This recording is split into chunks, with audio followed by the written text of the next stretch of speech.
Para el estudio mediante imagen del oído medio o interno, tenemos actualmente métodos de imagen seccionales como tomografía o resonancia magnética que resultan ser nuestras mejores opciones.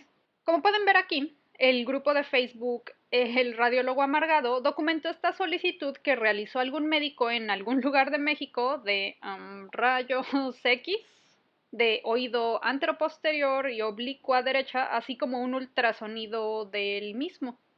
Esto ilustra perfectamente lo que no deben de solicitar. Las proyecciones radiográficas de oído ya prácticamente en ningún lugar de México son solicitadas porque contamos con métodos más útiles. Si recordamos de las sesiones introductorias, el sonido no puede transmitirse a través del hueso, por lo tanto tal vez podamos ver la piel, pero definitivamente las ondas de sonido no pueden entrar dentro del hueso temporal, por lo que un ultrasonido no es nada útil para el estudio del oído. El método más disponible para el estudio del oído es la tomografía. Aquí vemos un corte axial a nivel del hueso temporal que se hace de esta forma, en donde observen cómo con un acercamiento podemos observar con detalle las estructuras que conforman al oído medio e interno, y en un momento les explicaré un poco esta imagen. Con tomografía actualmente podemos realizar reconstrucciones de la cadena de los huesecillos del oído, la cóclea y los conductos semicirculares a través de reconstrucciones 3D por tomografía. Además de las secuencias convencionales de resonancia magnética, existen algunas secuencias especiales que nos ayudan con el diagnóstico de ciertas patologías. Quiero mostrarles el uso de una secuencia de uso frecuente para las patologías de los nervios craneales. Es conocida como secuencia de estado estacionario de precesión libre, o SSFP por sus siglas en inglés, y dependiendo de la marca del resonador pueden llegar a ver que se llama secuencia Fiesta o secuencia CIS. Esta secuencia permite una visualización y reconstrucción submilimétrica de los segmentos cisternales de los nervios craneales debido a que se crea un alto contraste entre el líquido cefalorraquídeo y las estructuras sólidas, que en este caso son los nervios craneales. Aquí podemos ver, por ejemplo, el curso del nervio trigémino.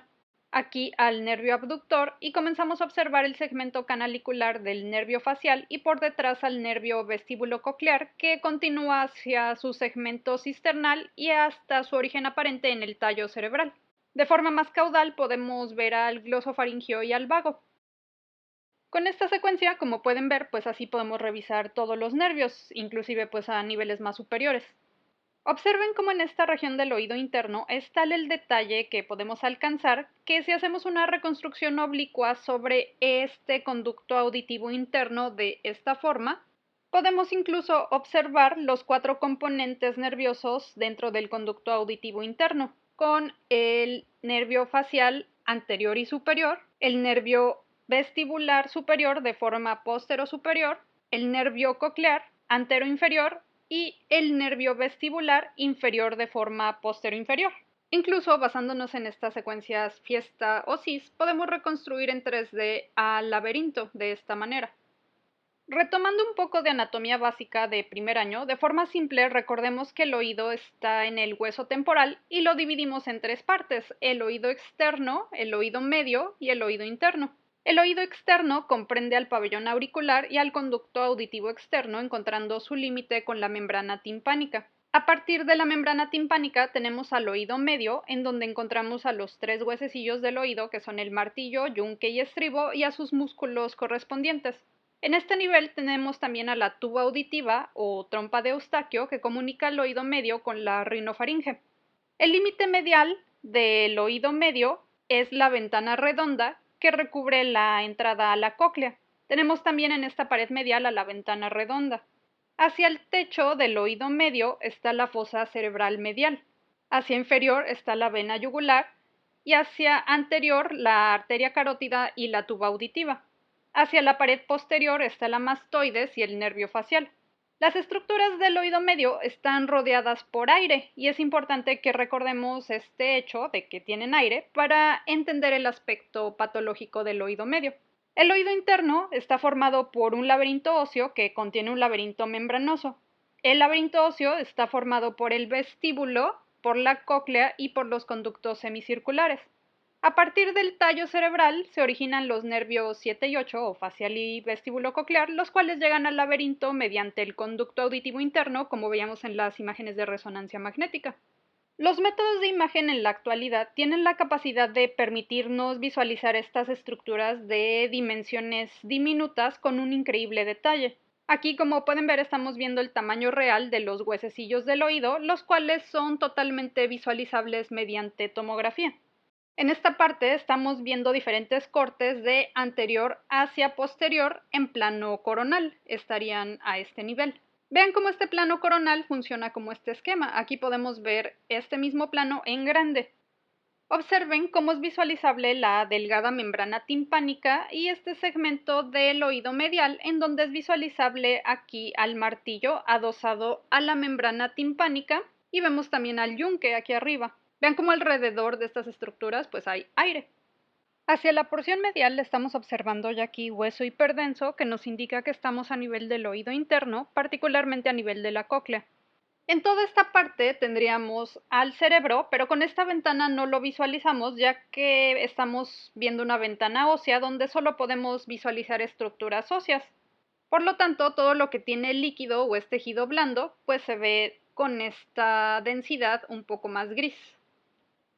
Estos son los cortes en plano axial, serían este plano, de oídos también. Vamos a centrarnos particularmente en estos dos cortes que vemos en grande aquí. Aquí podemos ver en estas imágenes coronales el plano en el que está pasando cada corte.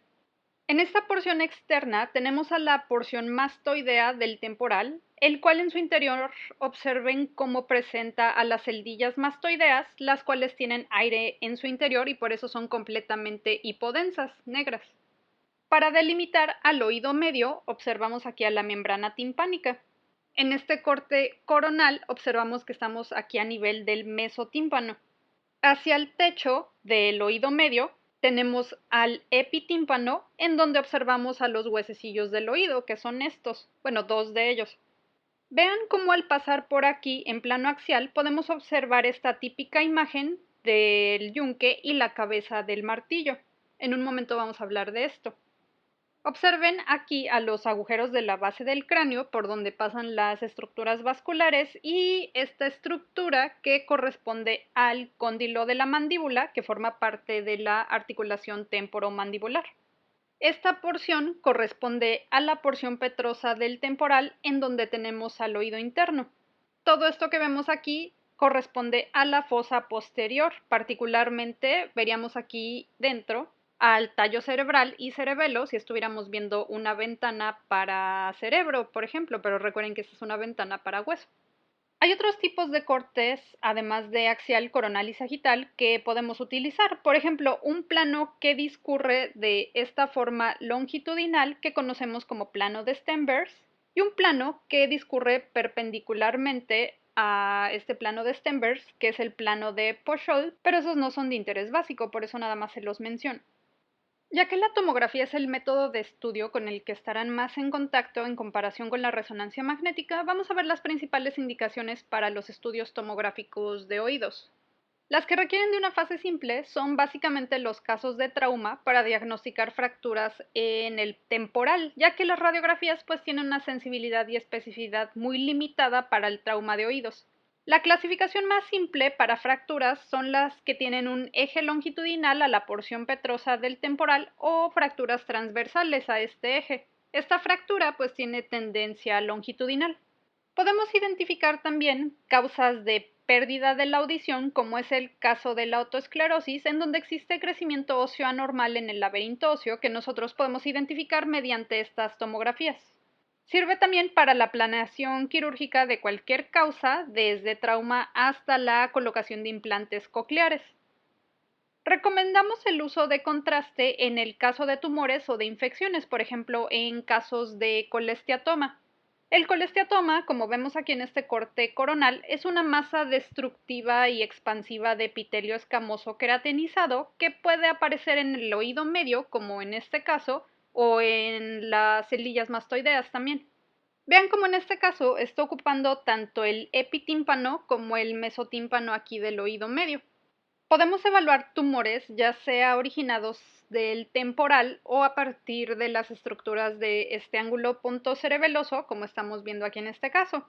Ya vimos en las clases de neuroradiología este tumor que corresponde a un meningioma. Otro tumor que podemos ver a este nivel puede ser un schwannoma del octavo nervio craneal. Esta es una ventana cerebral contrastada y en este mismo estudio reconstruimos pero con ventana ósea. Las infecciones son una patología muy común que puede afectar al oído medio y sus espacios adyacentes.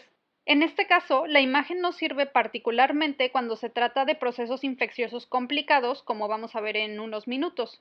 Nos vamos a centrar en una patología relativamente común que, si no es tratada adecuadamente, puede complicarse y requerir tratamientos quirúrgicos. Entonces, vamos a centrarnos particularmente en el proceso infeccioso del oído medio y sus principales complicaciones. La otitis media es un proceso supurativo infeccioso del oído medio caracterizado por la presencia de inflamación y de secreciones infecciosas en la mucosa que está tapizando al oído medio. Recuerden que mencionamos que el oído medio es un espacio que debe contener aire alrededor de los huesecillos, tejido conectivo y músculos que están en este espacio. Como podemos ver aquí, cuando hay otitis media, este espacio del oído medio se llena de secreciones. Esto ocurre principalmente porque puede haber disfunción de la tuba auditiva, la cual al estar edematizada impide el drenaje de las secreciones a la faringe. Debido a que el calibre de la tuba auditiva en los pacientes pediátricos es muy pequeño, esto explica de forma simple por qué es más sencillo que disfuncione la tuba auditiva de los niños, simplemente porque tienen menor calibre, comparativamente hablando con la de un adulto. Cuando la presión incrementa tanto y no hay hacia dónde drenar estas secreciones, o sea que ya no puede irse hacia la faringe por la tuba auditiva, lo que puede suceder es que la membrana timpánica se perfore, liberando las secreciones purulentas hacia el oído externo. O también pues puede extenderse hacia adentro, ahorita vamos a ver cómo. Afortunadamente, la otitis media tiene una buena respuesta a la terapia con antibióticos. Clínicamente verán el tema a profundidad en su bloque de otorrinolaringología, pero podemos decir de forma simple que tenemos otitis aguda y otitis crónica, aunque existen otros tipos de otitis media. En la forma aguda, los síntomas principales están generados por el proceso inflamatorio y aumento de la presión del oído medio, como pueden ser otalgia, cefalea, fiebre y otorrea en el caso de la perforación timpánica. Los casos crónicos pueden tener síntomas más complicados e irreversibles. Desgraciadamente, principalmente la otitis media aguda puede complicarse cuando el proceso infeccioso se disemina a estructuras adyacentes. Como vemos aquí, una de las estructuras más cercanas son las celdillas mastoideas.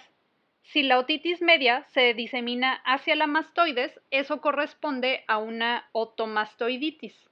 La presión incrementada y proceso inflamatorio del oído medio y mastoides puede erosionar y perforar las delgadas paredes del hueso, que puede provocar diseminación hacia los tejidos blandos de la región auricular o incluso puede diseminarse hacia dentro del cráneo, generando infecciones intracraneales. La clínica es el principal método diagnóstico, pero en caso de que se sospechen complicaciones o haya cuadros repetitivos, se prefiere realizar un estudio de imagen en donde la tomografía es el primer método de estudio. Las radiografías definitivamente ya están en desuso. Tenemos que recordar el aspecto normal de un oído que estamos viendo aquí. Cuando observamos una densidad incrementada, o sea, gris, en donde debería de haber aire, podemos pensar que se trata de secreciones líquidas y tejido de granulación que ocupan ya sea al oído medio o a las celdillas mastoideas, como vemos aquí. Este es un caso de otomastoiditis derecha.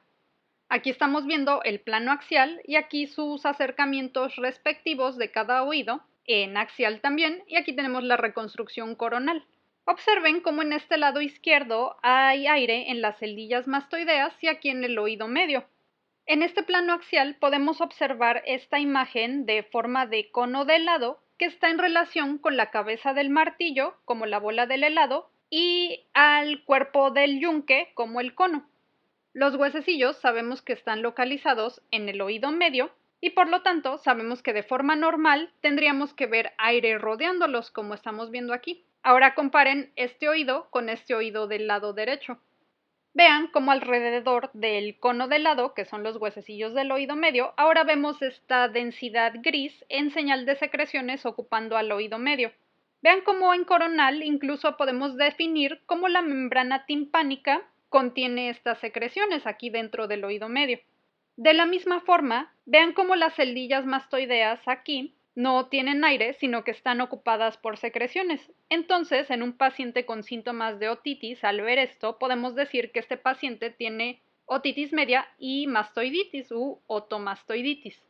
En resonancia magnética también podemos sospechar este diagnóstico al ver intensidad de señal de líquido ocupando al espacio donde debería de haber aire.